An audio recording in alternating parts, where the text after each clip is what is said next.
we know, the Ministry of Home Affairs has announced that the civil defense rehearsals will start from 7th of May in very critical areas.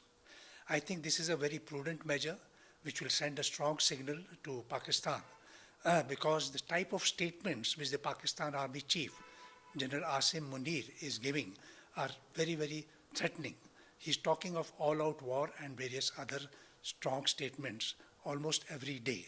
So it is prudent for India to also have a readiness posture and sending him a strong signal that whatever actions are taken, we are ready. Particularly from the civilian side also, we should be ready for such measures. Of course, there is no need for panic, but these are very prudent things which are essentially readiness and signaling.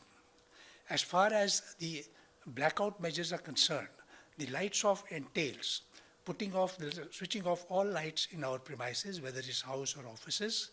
Then it is also involves the drawing of the curtains and shading of the windows so that no light moves out. If we are in a vehicle, we have to stop the vehicle and put off the lights, and other installations also the lights should be put off. The aim is that we should not give any signature outside to any hostile element from the air.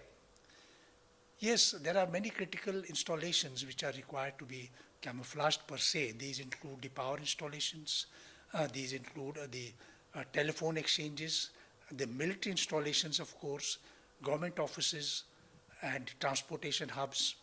All these will have to be given the degree of protection or camouflage. In a short time, the military installations, of course, they have got always the camouflage paints and others are already existing. In other areas, we should see how we can camouflage, but essentially the lights during the night is one of the important factors